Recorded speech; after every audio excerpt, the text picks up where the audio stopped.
Hello friends, Chanakya academy में आप सभी को अश्विनी सर का नमस्कार।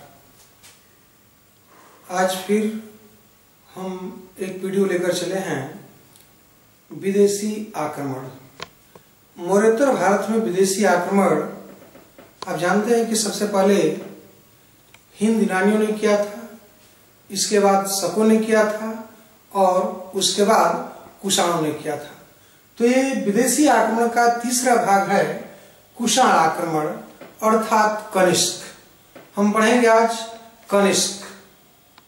तो कुषाण वंश के बारे में थोड़ा सा उल्लेख करना चाहते हैं कि कुषाण को यूची या इसको बोलते तोखारी जात, यूची या तोखारी जात चीन के गोबी प्रदेश में निवास करती थी। ये लोग चीन के गोबी में थे। आप ये भी जानते हैं कि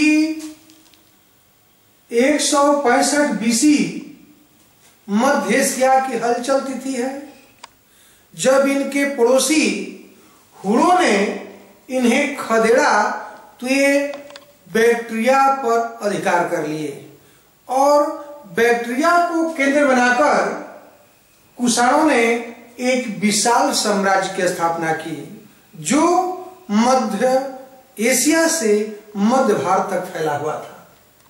आप जानते हैं कि कुषाण काल में ही, कुषाण युग में ही नवजात यीशु धर्म यानी कि ईसाई धर्म और विकसित बौद्ध धर्म का मिलन मिस्र की मंडियों में हुआ। चंद्रगुप्त मौर्य के बाद इतना विशाल साम्राज्य किसी भी भारतीय शासक ने नहीं स्थापित किया था जितना कुषाणों ने किया था।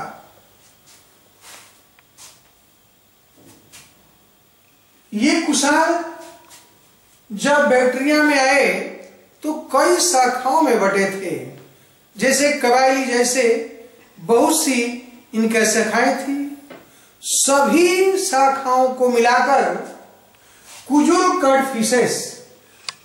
कड़फिसेस ने एक संघ की स्थापना की और तब से यूची या तोखारी के स्थान पर इन्हें कुषाण कहा जाने लगा। आप जानते हैं कि भारत में कुषाण वंश का संस्थापक कुजुल कड़फिसेस थे। कुजुल कड़फिसेस बौद्ध मतानुयायी जान पड़ते हैं और कुजुल ने ही पहली बार भारत में तांबे का सिक्का चलाया था। इसके बाद इनका पुत्र भीम कड़फिसेस या कड़फिसेस द्वितीय भी कहते हैं। भीम कड़फिसेस राजा बना, जो 65 ईस्वी से 78 ईस्वी तक शासक रहा। ये प्रथम कुषाण शासक है जो सिंध नदी को पार किया और सिंध नदी को पार करके तक्षशिला और पंजाब पर अधिकार कर लिया था। और सबसे विशेष बात यह है कि कुषाणों में प्रथम शासक था जिसने पहली बार स्वर्ण सिक्का जारी किया, पहली बार सोने का सिक्का जारी किया। आप ये भी जानते होंगे कि भारत में सर्वप्रथम स्वर्ण सिक्का जारी करने का श्रेय हिंद यूनानियों को है, लेकिन भारी मात्रा में, सर्वाधिक मात्रा में शुद्ध स्वर्ण सिक्का जारी करने का श्रेय कुषाणों को है। और इसी भीम कड़फिसेस ने पहली बार स्वर्ण सिक्का जारी किया था कुषाण शासकों में। इनके द्वारा जारी स्वर्ण सिक्के दिनार कहलाते थे। दिनार एज ए अंतरराष्ट्रीय मुद्रा बन गया था, जैसे वर्तमान में डॉलर है, उसी तरह उस काल की मुद्रा दिनार थी। और ये दिनार हमारे भारतीय शासक गुप्तों तक जारी रहा। भीम कड़फिसेस के पिता बौद्ध मतवानुयायी जान पड़ते हैं, लेकिन भीम कड़फिसेस शैव था, भीमकट विशेष शैव था और उसने महेश्वर की उपाधि धारण की। उसके सिक्कों पर शिव, नंदी और त्रिशूल के चित्र अंकित है। इसके बाद कुषाणों में सबसे महत्वपूर्ण शासक कनिष्क हुआ था। मुख्यतः हमें कनिष्क का ही इतिहास पढ़ना है। कनिष्क आप जानते हैं कि भारतीय इतिहास की सर्वाधिक विवादास्पद तिथि 78 AD 78 ईस्वी ये कनिष्क की राज्यारोहण तिथि मानी जाती है। कनिष्क ने अपना साम्राज्य विस्तार किया था। कहा जाता है कि मुश्किल नहीं है कुछ दुनिया में, जरा हिम्मत तो कर, ख्वाब बदलेंगे हकीकत में, तुम जरा कोशिश तो कर। इसी परिप्रेक्ष्य में कनिष्क ने कोशिश किया और अपने साम्राज्य का विस्तार शुरू किया। उसका साम्राज्य मध्य एशिया से वाराणसी तक फैला हुआ था। उसके साम्राज्य की 2 राजधानियां थी, पुरुषपुर मीन्स पेशावर और दूसरा मथुरा। इसी तरह कहा जाता है कि कनिष्क ने 2 नगर भी स्थापित किया था, एक कनिष्कपुर और दूसरा सिरकप। कनिष्कपुर कश्मीर में और सिरकप तक्षशिला में। अब जानते हैं कि कनिष्क के काल में ही, कुषाणों के काल में ही ये उत्तरापथ मार्ग, जिसको हम सिल्क मार्ग से जानते हैं, उत्तरापथ मार्ग जो आज चीन दावा कर रहा है, इस मार्ग पर अधिकार जमाने के लिए उस सिल्क मार्ग या उत्तरापथ मार्ग पर कुषाण शासक कनिष्क ने अधिकार कर लिया था और इसी मार्ग से रोम, चीन और भारत का व्यापार होता था। चीनी सामान भारत के माध्यम से ही रोम जाता था, चाहे वो उत्तरापथ मार्ग से हो या जल मार्ग से हो। तो इस समय जो बीओपी था, बैलेंस ऑफ पेमेंट था, जो व्यापार सरप्लस था, वो भारत पक्ष में था, क्योंकि भारत एक बिचौलिए की भूमिका में भी था।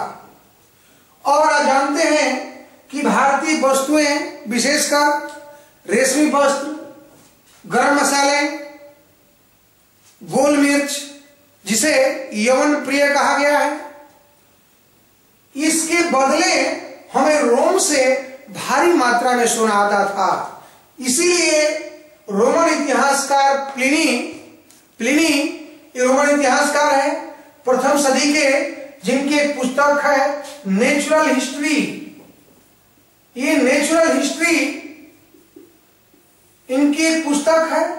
उस बात में प्लिनी रोना रोते हैं कि हमें प्रतिवर्ष 10 करोड़ सेस्टर्स, ये सेस्टर मुद्रा का मात्रक 10 करोड़ सेस्टर सोना या मुद्रा हमें भारत अपने महिलाओं के सौंदर्य प्रसाधन व उनके उपयोग में लाए जाने वाले कपड़े के लिए दिया जा रहा है। इस बात का रोना ये प्लिनी अपनी पुस्तक नेचुरल हिस्ट्री में रोते हैं। ध्यान रखेंगे कि कनिष्क एक साम्राज्यवादी शासक था। आप पढ़ चुके हैं कि उसका साम्राज्य मध्य एशिया से मध्य भारत तक था। मध्य भारत की राजधानी पाटलिपुत्र पर भी आक्रमण किया था। ये प्रथम विदेशी शासक था जिसने भारत की राजधानी पाटलिपुत्र पर आक्रमण करके अधिकार कर लिया था। और इसी आक्रमण के दौरान कनिष्क को बुद्ध का भिक्षा पात्र, एक अद्भुत कुक्कुट यानी कि एक अद्भुत मुर्गा मिला था और सबसे इंपॉर्टेंट कि यहीं से अश्वघोष से मुलाकात हुई थी। तो पाटलिपुत्र अभियान के दौरान कनिष्क को 3 वस्तुएं प्राप्त हुई। बुद्ध का भिक्षा पात्र, अद्भुत कुकुट और अश्वघोष। आप जानते हैं कि अश्वघोष के ही प्रभाव से कनिष्क बौद्ध मतानुयायी हो गया और बौद्ध धर्म को विकास करने के लिए, प्रसार करने के लिए उसने तीसरी बौद्ध संगीति का आयोजन किया था। आप सभी जानते होंगे, पढ़ चुके हैं कि तीसरी बौद्ध संगीति का आयोजन कश्मीर के कुंडलवन में हुआ था। वसुमित्र अध्यक्ष थे, अश्वघोष इस बौद्ध संगीति के उपाध्यक्ष थे। और सबसे बड़ी बात है कि इसी संगीति में पहली बार संस्कृत का प्रयोग किया गया था और इसी संगीति में ये बौद्ध संघ का विभाजन भी देखने को मिलता है, हीनयान व महायान के रूप में। आप जानते हैं, प्रश्न पूछा गया है कि महायान का अशोक किस शासक को कहा गया है, तो ये है कनिष्क। ये महायान बौद्ध धर्म का अशोक कनिष्क को कहा गया है। अब बात करते हैं कि भारत का एक पहला शासक जिसने चीन पर आक्रमण किया, इसके पूर्व भारत के किसी शासक ने चीन पर आक्रमण नहीं किया था और कहा जाता है कि यह चीनी राजकुमारी से विवाह करने के उत्सुक था, इसलिए उसने चीन पर आक्रमण किया था। कहा गया है कि इरादा है तो पहले डर निकालो, उड़ना है तो पर निकालो, मिल जाएगी मंजिल अपनी पसंद की, बस कदमों की अपनी रफ्तार बढ़ा लो। इसी परिप्रेक्ष्य में कनिष्क ने चीन पर आक्रमण किया, लेकिन चीनी सेनापति पांचाओ के द्वारा पराजित हुआ, क्योंकि पांचाओ भी चीनी राजकुमारी से प्यार करता था, उसे शादी करना चाहता था। वह कनिष्क भले चीन को नहीं जीता, लेकिन चीनी शासकों की तरह उसने देवपुत्र तथा रोमन शासकों की तरह कैसर की उपाधि धारण किया, जिसका साक्ष्य हमें उसके सिक्कों से प्राप्त होता है। उसके दरबार में बहुत ही योग्य व्यक्ति रहा करते थे। वसुमित्र, जो आप जानते हैं कि तीसरी बौद्ध संगीति के अध्यक्ष थे, चरक राजवैद्य थे, पार्श्व उनके गुरु थे। चरक इमारे ने प्रश्न पूछा जाता है, चरक उसके राजवैद्य थे। वसुमित्र तीसरी बौद्ध संगीति के अध्यक्ष थे और कूटनीतिक माथर उसका मंत्री था। उसके दरबार में प्रसिद्ध विद्वान नागार्जुन रहते थे। नागार्जुन से बहुत प्रश्न पूछा जाता है। आप जानते हैं कि इनकी जो प्रथम ये प्रसिद्ध पुस्तक है, उनका नाम है प्रज्ञा पारमिता सूत्र। इसी प्रज्ञा पारमिता सूत्र में नागार्जुन का सापेक्षवाद सिद्धांत है। उनके सापेक्षवाद के सिद्धांत के कारण ही उन्हें भारत का आइंस्टीन भी कहा जाता है। आप जानते हैं कि शून्यवाद के प्रवर्तक थे। नागार्जुन शून्यवाद के प्रवर्तक थे और इनके शून्यवाद से शंकराचार्य प्रभावित थे। इसीलिए शंकराचार्य को प्रच्छन्न बौद्ध कहा गया है। प्रश्न पूछा गया है, प्रच्छन्न यानी कि छिपा हुआ बौद्ध। अब थोड़ा सा पढ़ेंगे कि इनका प्रभाव क्या पड़ा था। तो आप जानते हैं कि मूर्त भारत में विदेशी आक्रमणकारियों ने भारत में शासन स्थापित किया। बहुत से विदेशी शासकों ने राज्य किया मूर्त भारत में, लेकिन सबसे बड़ी विशेषता यह रही कि इनका भारतीकरण हुआ और भारतवासियों ने इसी काल में पूर्व एशिया और दक्षिण पूर्व एशिया के देशों में व्यापार करना शुरू किया और उन देशों में अपना उपनिवेश स्थापित किया था। और सबसे बड़ी बात है कि भारत में गंधार कला का विकास हुआ। आप जानते हैं, पढ़ चुके हैं कि गंधार कला में बुद्ध की पहली प्रतिमा बनी थी। और थोड़ा सा अंतर करेंगे कि गांधार कला और मथुरा कला में डिफरेंस क्या है। ध्यान रखेंगे कि गांधार कला का विषय वस्तु भारतीय है और शैली यूनानी है, जबकि मथुरा कला का दोनों भारतीय है, विषय वस्तु भी भारतीय है और शैली भी भारतीय है।